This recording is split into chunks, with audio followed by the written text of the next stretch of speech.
Luc chapitre 6, verset 40. Nous lisons dans Luc chapitre 6, verset 40, au nom de Jésus.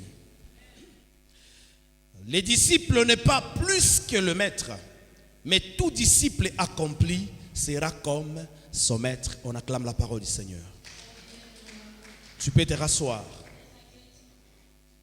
Alléluia. Amen, amen. Gloire au Seigneur. Alléluia. Je bénis Dieu de te voir encore vivant ce matin. Et je les rends gloire et honneur pour les souffles de vie qu'il ne cesse de te donner. Vous savez, ici aujourd'hui à Goma, dormir et se réveiller, tu ne dois pas prendre comme une habitude. Tu ne dois pas prendre comme un droit. Mais c'est une faveur en provenance de Dieu. Alléluia. Amen, amen. Vous écoutez des morts ça et là. Vous écoutez les gens mourir du jour au lendemain. Les autres ont fait la noyade la fois passée. Mais si toi et moi nous sommes encore vivants, est-ce que cela veut dire que nous ne voyageons pas au bord du lac? N'est-ce pas que nous voyageons sur le lac Kivu? Alléluia. Mais pourquoi toi et moi nous arrivons à la destination? J'aimerais vous dire, lorsque vous payez les transports ou bien les billets, ce n'est pas l'assurance de l'arrivée. Mais quand vous payez le transport, c'est pour juste accéder à bord du bateau. Mais l'arrivée ne dépendra pas de l'homme. Ça dépendra de Dieu. Ces gens qui ont fait la noyade, ils ont payé des billets, n'est-ce pas?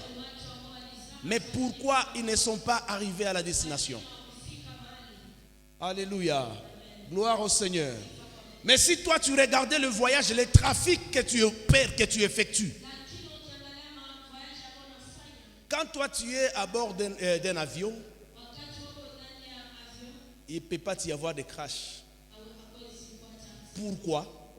Parce que toi tu es là. Tu sais pourquoi? Ce n'est pas parce que tu es merveilleux. Ce n'est pas parce que tu es puissant. Mais parce que la gloire de Dieu habite en toi. Alléluia. Amen, amen. Gloire au Seigneur.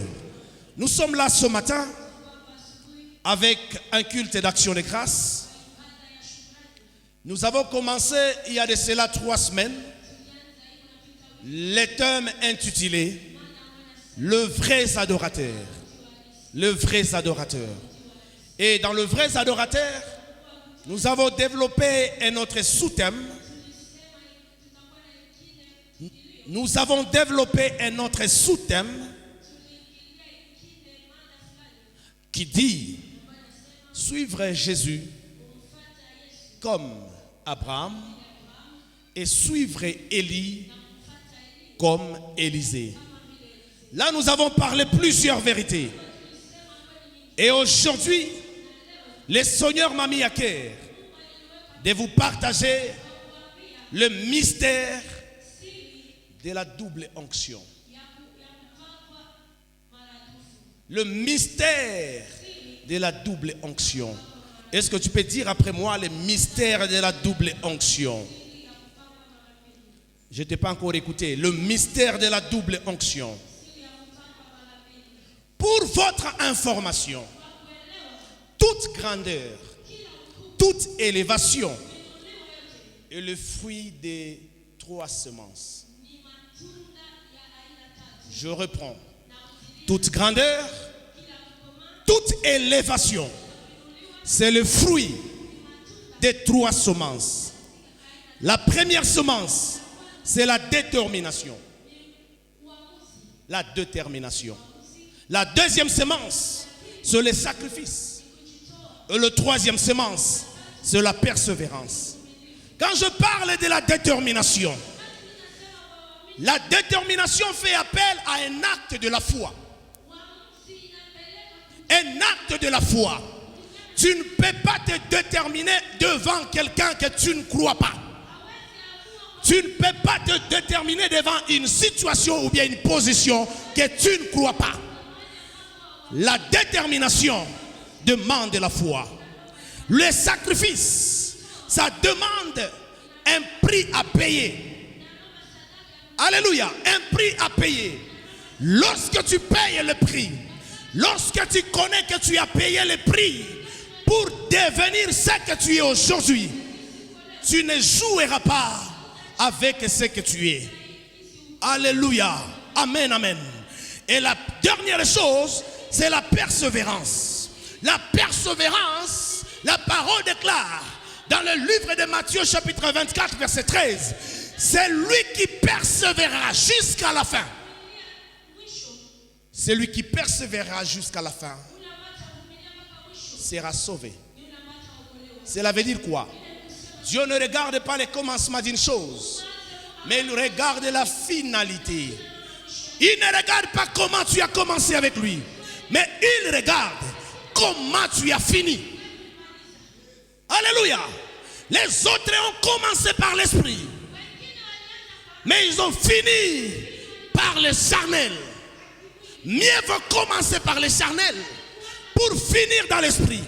Et c'est alors que je dis souvent aux chrétiens, au lieu de te retrouver à l'église aujourd'hui, en train de vivre le mélange, en train de vivre la double face, mieux vaut rester d'abord dans le monde, finir avec l'ambiance du monde, finir avec les péchés du monde.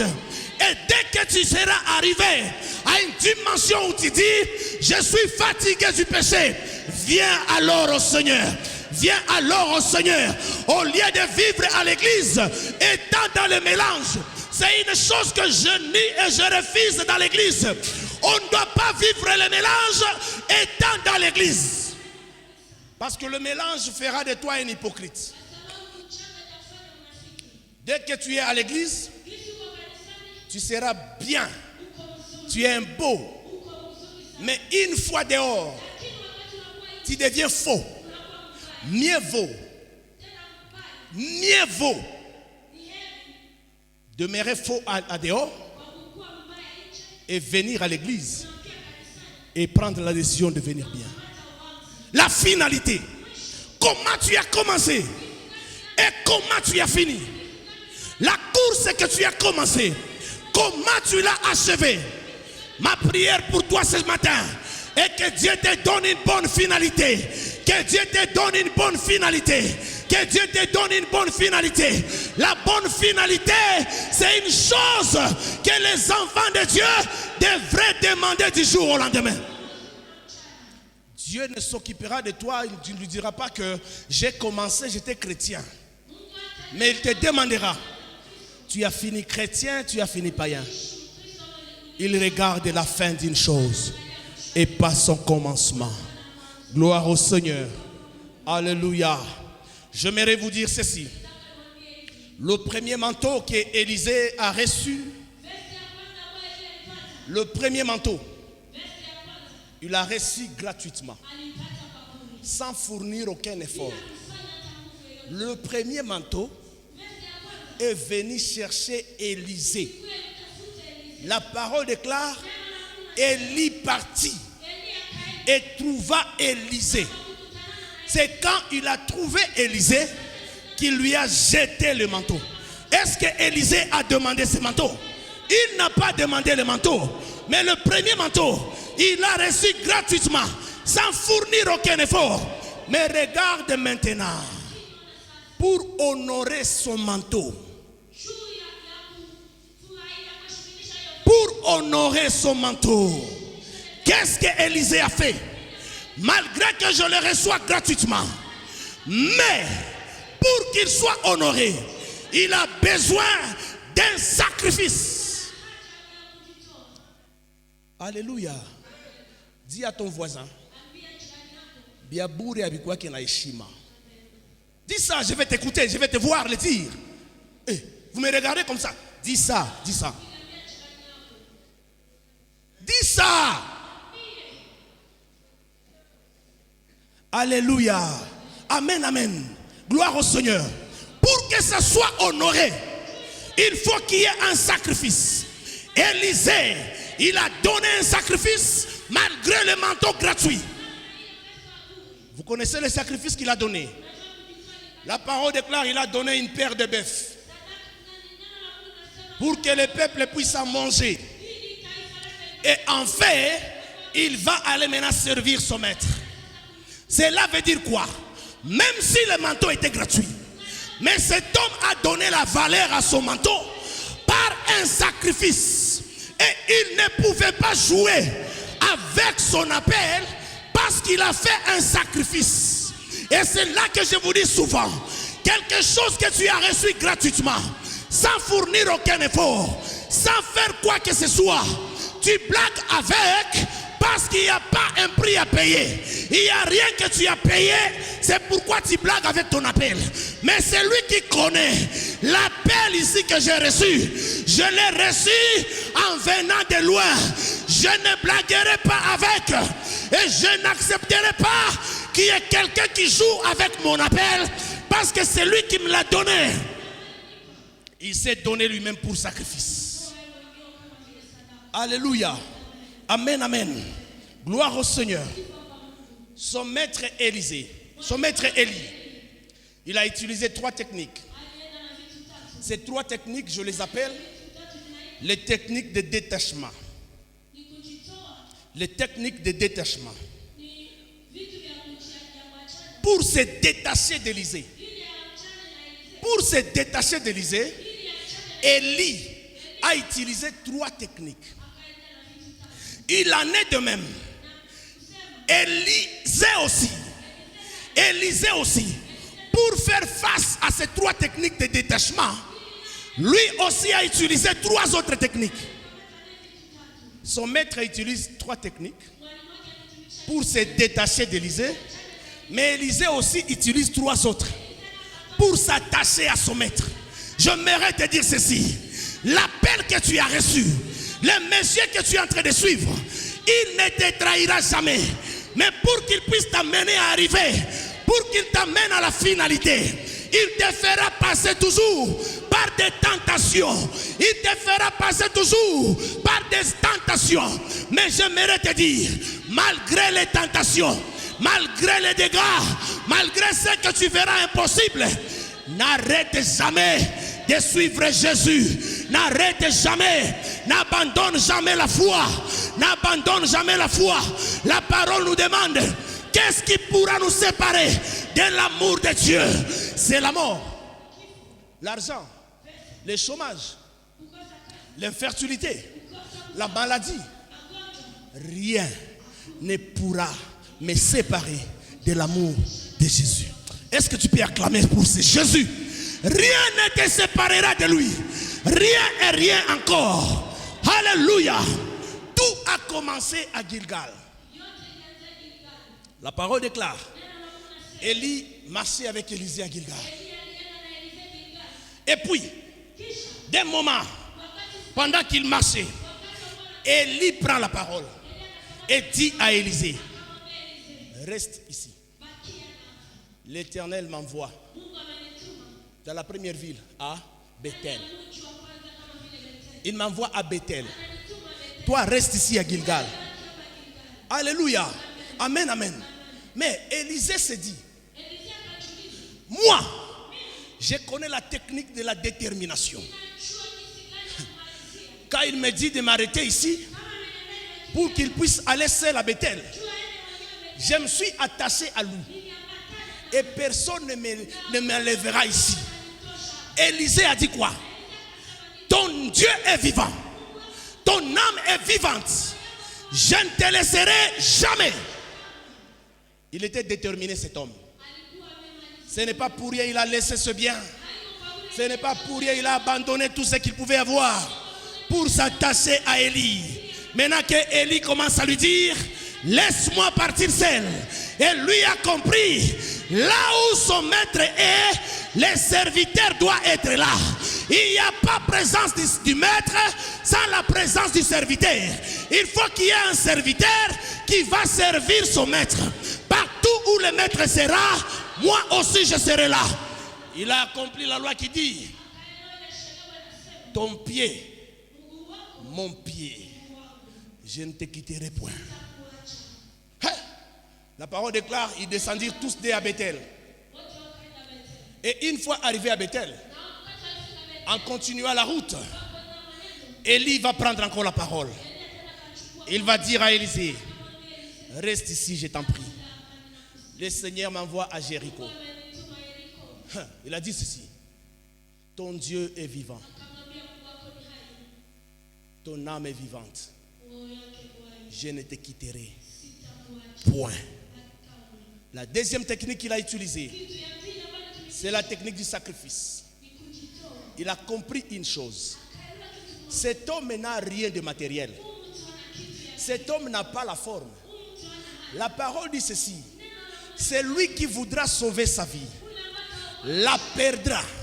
Mais celui qui la perdra à cause de moi la sauvera. Élisée a dit ceci. Cet homme n'a rien de matériel. Mais je comprends une chose. Moi j'ai déjà laissé tomber tous les biens que j'avais. Et comment encore je peux les quitter? Comme il est encore vivant et comme son Dieu est vivant, je ne le quitterai jamais. La troisième technique, c'est quand il se rendait vers le Jourdain. Élie dit ceci à Élisée. Reste ici, je t'en prie. Mon Seigneur m'envoie. Toi, tu restes ici. Élisée lui a dit ceci. Ton Dieu est vivant. Ton âme est vivante. Je ne te quitterai jamais. C'est la dernière technique. Élisée a dit ceci. Moi, j'ai compris la loi de la persévérance. Malgré que cet homme est en train de me malmener, malgré qu'il essaie de m'intimider, ce sont des intimidations, mais moi, j'arriverai jusqu'au bout. J'arriverai jusqu'au bout. Alléluia. Gloire au Seigneur. Malgré les tentations, malgré les problèmes que tu peux traverser, n'abandonne jamais Jésus. Arrive jusqu'à la fin. Arrive jusqu'à la fin. Élisée, il est parti pour arriver jusqu'à la fin. Alléluia. Gloire au Seigneur. Il a demandé à Élie, comment puis-je te laisser? Ton Dieu est vivant. Ton âme est vivante. Je ne te quitterai jamais. J'aimerais vous dire ceci. Élisée était un homme spirituel. Un homme spirituel, c'est quelqu'un qui sait voir au-dessus de la vision. Ce que toi tu es en train de voir et ce que moi je suis en train de voir, c'est deux choses différentes. Ma prière pour toi ce matin est que Dieu t'ouvre les yeux afin que tu deviennes un homme spirituel.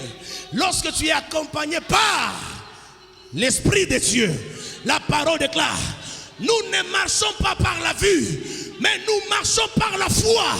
Avec la foi, les yeux spirituels peuvent s'ouvrir. Avec la foi, tu peux voir au-dessus de la vision des hommes. C'est que les hommes ne voient pas. Toi, tu peux les voir. Que mon Dieu t'ouvre les yeux aujourd'hui, afin qu'il t'amène à voir ce que tes yeux n'ont jamais vu. Afin qu'il t'amène à voir ce que tes yeux n'ont jamais vu. Gloire au Seigneur. C'est devant ces trois tentations que la parole déclare. Les fils des prophètes, qui étaient à tous ces trois endroits, ils sont appelés prophètes. Et tous sont venus à la rencontre d'Élisée. Ils lui ont dit ceci. Sais-tu que ton maître sera enlevé aujourd'hui? L'unique réponse qu'Élisée leur donnait. Je le sais. Taisez-vous. Je sais ce que je cherche. Je sais ce que je cherche. Et ce que je cherche, ce n'est pas les choses que les hommes peuvent voir. Mais il y a un trésor caché dedans. Ce que moi je recherche, ce n'est pas les véhicules, ce n'est pas les voitures, ce n'est pas l'argent. Mais j'aimerais vous dire ceci. Apprenez à chercher Dieu. Apprenez à vous attacher à Dieu. Parce que si vous trouvez Dieu, si vous vous attachez à Dieu, si vous le trouvez dans votre vie, tout ce qui là vous appartiendra. Vous ne m'écoutez pas. Alléluia. Moi je disais ceci. Quand tu cherches Jésus, ne regarde pas ce qu'il a entre les mains. Ne regarde pas l'or. Ne regarde pas l'argent. Ne regarde pas Bomengo. Mais regarde l'œuvre de la croix. Regarde la croix. Si tu les trouves dans ta vie, quand tu trouves Jésus, cela veut dire quoi? Tu trouves tout ce qui lui appartient. Et c'est là que Élisée a compris. Moi, je ne cherche pas ce que cet homme peut avoir physiquement, mais je cherche ce qu'il a de plus précieux que le monde ne peut jamais chercher. Ce que les autres ne cherchent pas, c'est ce que moi je cherche. Les autres ne cherchent pas l'esprit, mais moi je cherche l'esprit. Les autres regardent le matériel, mais moi je regarde les royaumes. Les autres travaillent pour trouver les salaires à la fin du mois, mais moi je travaille pour l'héritage. Alléluia. Gloire au Seigneur.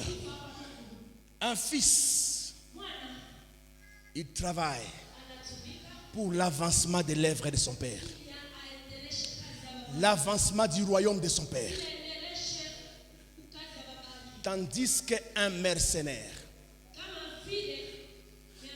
tandis qu'un serviteur travaille pour recevoir les salaires à la fin du mois. Je ne sais pas si les gens sont en train de m'écouter. Alléluia. Je répète en disant ceci.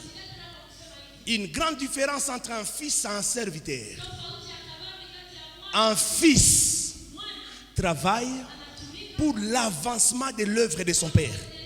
S'il trouve quelque part où l'œuvre va être détruite, il fournit beaucoup d'efforts pour que l'œuvre avance. Parce qu'il sait quoi? Que la finalité du royaume de mon père, c'est moi qui serai l'héritier. Et c'est alors qu'il ne peut pas détruire le royaume de son père. Parce qu'il sait que son père passera un jour et lui restera un héritier. Mais un serviteur, il travaille pour que tu lui donnes le salaire chaque fin du mois. Il t'a servi, il t'a rendu un service. À la fin du mois, tu dois lui payer. Un serviteur n'a pas droit à l'héritage parce qu'il reçoit son salaire chaque fin du mois. À tout moment qu'il rend service, il reçoit son salaire. Tandis qu'un fils ne reçoit pas de salaire, mais il attend l'héritage. Élisée, il a compris cette notion. Il a dit ceci: malgré que cet homme est en train de me décourager, malgré qu'il est en train de me dire d'abandonner, malgré qu'il est en train de me dire de quitter et de lui laisser partir, devant cette question, la question de son maître, Élisée savait déjà que ce qu'il attendait d'Élie, c'est ce qu'il lui demandera à la fin. Et ce n'était pas un intérêt matériel, mais c'était un intérêt spirituel. Alléluia. Et c'est alors, lorsque Élie a vu la détermination d'Élisée, la parole déclare, il lui a posé la dernière question: que veux-tu que je fasse pour toi? Donc il a tenté jusqu'à un niveau où il s'est dit lui-même, cet homme résiste à toutes les tentations et il sort victorieux. Et c'est alors qu'il lui a posé la question: que veux-tu que je fasse pour toi? Si c'était toi et moi, nous allions demander l'or, l'argent, la maison, la femme, les enfants. Mais Élisée, il a demandé ce que moi j'appelle l'essentiel de sa vie. Il faut savoir demander l'essentiel de vos vies. Il faut savoir demander quelque chose à Dieu que lorsqu'une fois il répond, ça peut apporter solution à plusieurs requêtes. Il y a des problèmes dans ta vie, il y a des problèmes que tu es en train de mener, mais lesquels demandent une seule intervention de Dieu dans un seul domaine. Et s'il intervient dans ce domaine peut répondre à tous les autres domaines. C'est alors que lorsque Dieu te demande: que veux-tu que je fasse pour toi, mon fils? Demande l'essentiel. Alléluia. L'essentiel de ta vie n'est pas l'argent. L'essentiel de ta vie n'est pas les maisons. Mais l'essentiel de ta vie, c'est la finalité. Alléluia. La parole dit ceci: ça nous servira à quoi Ça nous servira à quoi? De tout trouver sur la terre et de manquer le royaume des cieux. Ne travaille pas pour les intérêts matériels, mon frère, mais travaille pour le royaume de ton Père. Travaille pour l'héritage. Si tu travailles pour l'héritage et que tu arrives à cette dimension d'hériter, je te jure, il n'y a pas une grande joie que de finir bien dans la présence de Dieu. Il n'y a pas une grande joie au ciel. La Bible déclare, même les anges poseront des questions. Qui sont ces gens qui ont vécu le monde? Toi et moi. Il n'y a personne qui sera l'éponge pour l'autre. Moi, je vous prépare pour aller tous au ciel. C'est la mission principale que Dieu m'a donnée. Préparer une nation sainte. Lorsque l'époux viendra, que nous tous comme épouses, nous puissions les rencontrer. Alléluia. Je ne vais pas t'enseigner des choses matérielles, mais t'enseigner les choses du royaume. L'essentiel de ta vie. L'essentiel de ta vie. Vous savez, cette demande a épaté. Cette demande a épaté même l'homme d'Élie. Il dit à son serviteur, tu demandes une chose difficile. Mais j'aimerais te dire ceci. Difficile, c'est différent d'impossible. Est-ce que vous m'entendez? Il a demandé une chose difficile, mais pas une chose impossible. Alléluia. Difficile. Et pour trouver les choses difficiles, il te faut une seule chose. La détermination. La détermination. Le sacrifice. Et la persévérance. Ces trois éléments te feront du bien. Et ils t'amèneront à arriver à la fin de ta destinée. Il a demandé quelque chose d'impossible. Quelque chose de difficile plutôt. Une chose difficile. Mais il lui a donné la condition. Si tu me vois pendant que je serai enlevé, si tu me vois pendant que je serai enlevé, alors cette chose t'arrivera. Et si tu ne me vois pas, elle ne t'arrivera pas.